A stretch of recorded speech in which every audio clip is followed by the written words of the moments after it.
Cory Booker didn't just walk into the Senate chamber today to cast a vote. He walked in ready to call out one of the most powerful moves to bury the truth that we've seen in years. In front of cameras, colleagues, and the American people, Booker declared that Senator John Cornyn had just pushed through an amendment designed not to protect the public but to protect secrets. At the heart of this battle was one of the most explosive subjects in modern politics, the Epstein files. These are not just stacks of paper hidden away in some cabinet. They are files that could reveal names, connections, and networks the public has been denied for decades. Booker's words landed like a thunderclap. The Senate had the power in that very moment to shine light on the truth. Go ahead, sir. I don't want to jump over the ranking member. I'll defer. Okay, so I'm reading that Cornyn's second degree, and he said a lot of really important things about immigration that are worthy to be discussed. And I'm happy to vote on an immigration bill. I disagree with the death penalty. I will vote my conscience on this. But I want to draw everybody's attention to the first two lines of your second degree. They have nothing to do about immigration. They have nothing to do with the death penalty.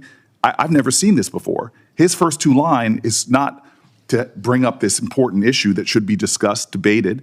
Your first two lines are to strike my amendment in its entirety. So what we have right here is hidden behind real issues on immigration is really just trying to not vote on the important points that we brought up about transparency and accountability on the Jeffrey Epstein files. This is not an amendment to my amendment. This is an attempt to strike what I have a whole list of prominent Republicans, elected leaders, who want the same thing I want, which is just to have transparency on this matter. Can we vote I've on heard my some of the second degree? comments. If I can finish, Mr. Chairman. Go ahead. I have heard public statements by my Senate colleagues on both sides of the aisle. I've heard comments from Republicans on the House side and Democrats on the House side that we want transparency and accountability on a matter of public safety. Senator Cornyn said that Jeffrey Epstein's dead yet, but his victims are not. There are women who have horrific stories of vile violence that was committed against them.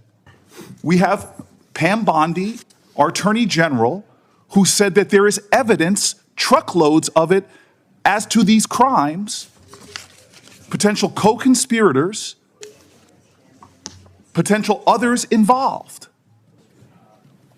How can we not want to just know what happened? Why are we trying to simply turn away from the highest law enforcement officers in the land, from our FBI director to our Attorney General, who spoke towards crimes committed and others involved in those crimes?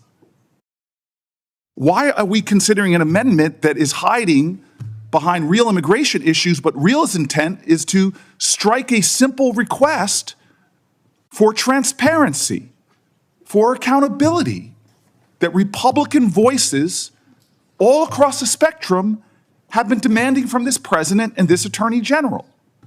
So if Senator Cornyn is going to offer an amendment, I'm going to offer a third degree that simply strikes his first two lines. I'll vote on your immigration stuff that you so strongly stated there was the importance of this, but you hid the fact that you put here the real intention of your amendment. It has nothing to do with immigration. It says it right here in the first two lines. The real effort was just to not have accountability and transparency. What are you afraid of? Mr. Chairman, may I respond? Yeah, you may respond. I trust the Senate-confirmed Attorney General of the United States to make the proper legal analysis to determine what of the Jeffrey Epstein files can be released. He was confirmed by the United States Senate as Chief Law Enforcement Officer of the United States. I trust her to make the right legal determination. But I would ask my colleague from New Jersey, you claim you care about the victims. Do you care about Tammy Nobles? Do you care about Marie Vega, the angel moms who lost their loved ones, their children, to the acts of an illegal alien who never should have been here in the first place? Do you care about them? Can I respond to the senator's question? Sir, I've known you for 14 years. You and I both care about victims of crime. And to suggest otherwise is stunning to me. Senator, if I may finish, sir, I allowed you to finish. I asked you a question. And I'm trying to I didn't answer. make an accusation. Mr. Chairman, I asked you Mr. a Chairman, question. Mr. Chairman. Answer the question. I should have allowed a time to respond to the senator's question. I did not interrupt him, and now he's interrupting me. Please It is proceed. another violation of the decorum of this place. Go ahead, Senator Bolton. Senator Cornyn, both you and I have spent our lives.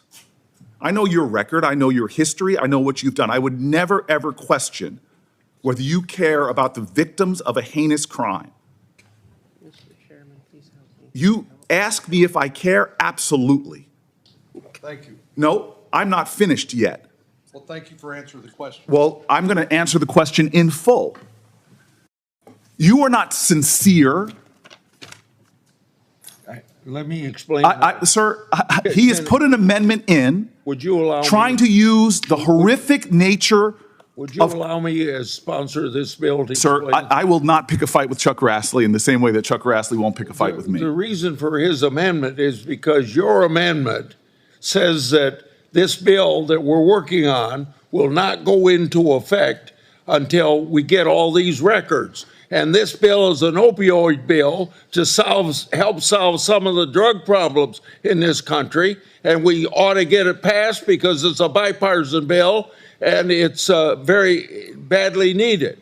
Sir, may I respond? Yes. So I said at the top of my comments, my frustrations, we've said it to your staff, we've said it to others, that when funds like this have been made available so far in the first 6 months, they're clawing back funds from my state. And that's unfair, and I would like to deal with those. We could deal with them. And given that, I am sticking to an amendment that is not controversial. Okay. I know it's not controversial, sir, because I've seen polling literally on Republican channels that the overwhelming majority of Republicans and Democrats want transparency and accountability. That the overwhelming majority of Americans has seen that one of these two things is lies.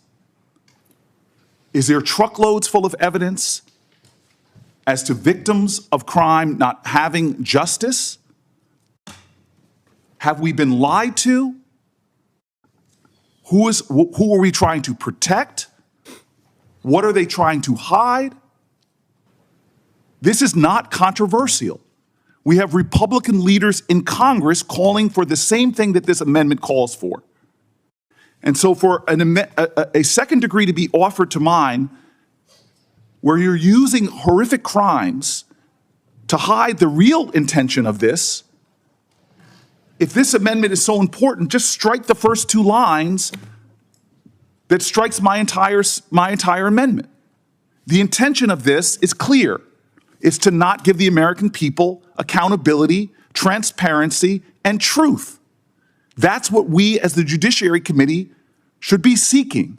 So I offer a third degree amendment, preserving every noble thing that the senator from Texas said he wanted. You can't offer third degree amendment. I can't offer a third degree. Then I ask that we strike the true intention of his amendment, the first two lines. But instead, Cornyn's maneuver turned transparency into yet another casualty of Washington's endless political games. Booker wasted no time in making his accusation crystal clear. He argued that Senator Cornyn's so-called amendment wasn't a technical adjustment or a procedural fix. It was, in Booker's words, a deliberate attempt to shield the American people from ever seeing what's inside the Epstein files. He laid it out step by step. Cornyn's second-degree amendment stripped away the language that would have forced transparency, effectively making Booker's own effort moot. In plain English, that meant the window to compel disclosure had just been slammed shut. This wasn't just political theater. Booker stressed that the stakes couldn't be higher.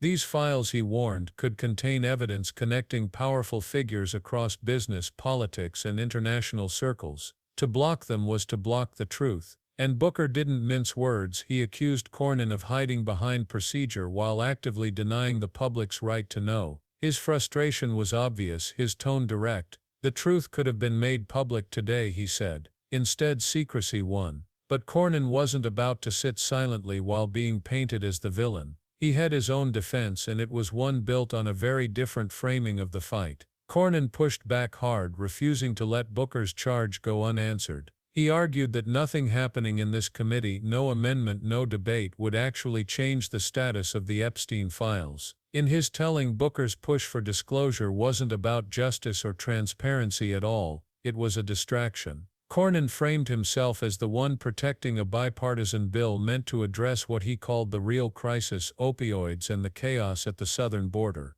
He insisted that if Booker's amendment went through, the entire package could collapse, jeopardizing legislation he claimed would save lives. Notice the move here. Cornyn didn't actually argue against releasing the Epstein files. Instead, he sidestepped, saying this isn't the time, this isn't the place. By tying the issue to border security and drug overdoses, he attempted to reframe the entire debate, making it seem reckless, even dangerous, to prioritize transparency over immediate legislation. It was a calculated pivot, a classic Washington maneuver: delay, deflect, distract. But Booker wasn't buying it. He reminded the room and the country that the Senate had the power that very day to demand accountability. And when he laid out what those files represented, the stakes became even clearer. Booker doubled down, warning that what Cornyn called a distraction was in fact one of the most urgent matters facing the Senate. He reminded everyone that these weren't dusty binders sitting forgotten in a Department of Justice cabinet. The Epstein files, he said, represent possible evidence of one of the most powerful abuse networks in modern history, files that could expose billionaires, politicians, and international figures who have long avoided accountability. Blocking their release wasn't just a technical maneuver, it was a choice to deny justice. Booker's words carried a chilling clarity: we had the power today to reveal the truth to the American people. In that single line, he exposed the gravity of the moment.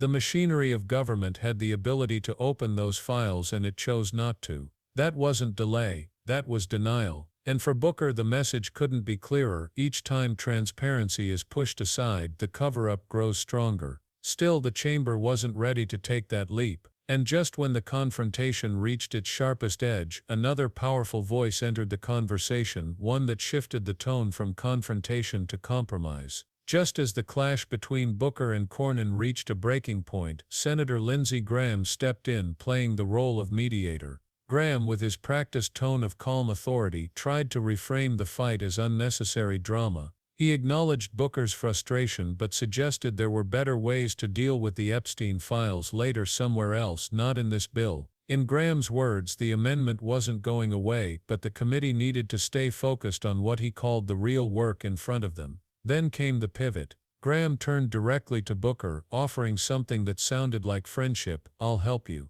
I'll deliver what I can." It was a classic Washington gesture: assure, pacify, and delay, and Booker, pragmatic to the end, accepted. He agreed to withdraw his amendment. On the surface, it looked like compromise. In reality, it was another stall. Because let's be clear, when the dust settled, the outcome was the same: the Epstein files remained locked away. Another day passed, another opportunity slipped through Congress's fingers, and that's when the bigger, more unsettling truth came into focus. The quiet withdrawal of Booker's amendment might have seemed like routine Senate business, but the implications run much deeper. Every delay, every procedural excuse chips away at the public's trust. People already believe Washington protects the powerful while holding everyday citizens to account. And when something as high-profile and as disturbing as the Epstein files is pushed aside, that suspicion hardens into certainty. This wasn't just about one amendment or one bill. It revealed a pattern that cuts across party lines.